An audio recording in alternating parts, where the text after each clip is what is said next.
Happy New Year, America! Now give us your cash. That's the message you'll be hearing from Washington in just a few weeks if our elected officials are unable to come up with a solution to keep us from going off the so-called fiscal cliff. If a deal isn't struck by the beginning of the year, all American taxpayers will see Washington take more of their money. And they'll also see spending for our armed services indiscriminately cut by nearly $500 billion. The worst part of it all?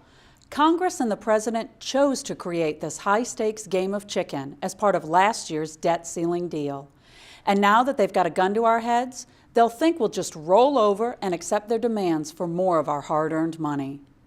The stakes of this debate are high, and that's one of the reasons we want to clear up some of the most common myths about the fiscal cliff. First, let's deal with President Obama's favorite phrase when it comes to the debt ceiling: a balanced approach. This is how the President refers to his proposal to address our debt problem through a combination of spending cuts and tax increases.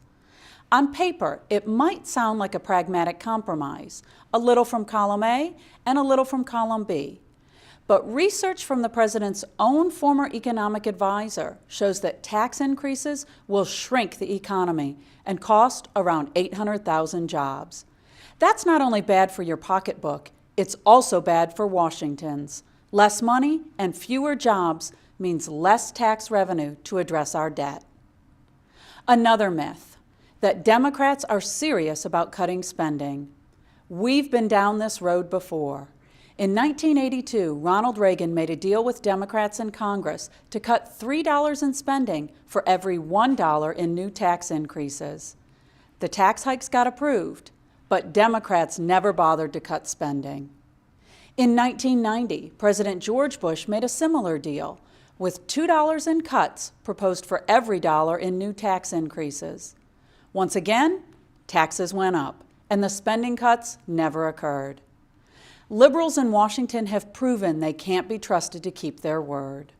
Finally, let's address President Obama's belief that higher taxes will help us shrink the deficit.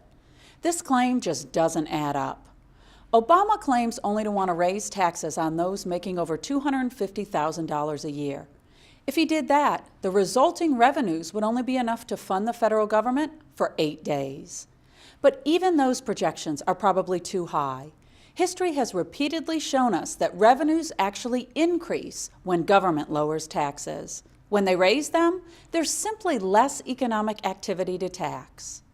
President Obama is right to note that we're in a dire economic crisis. But his solution would leave us with fewer jobs, less tax revenue, more debt, and a shrinking economy. Haven't we already spent enough time going down that road? How about this solution instead?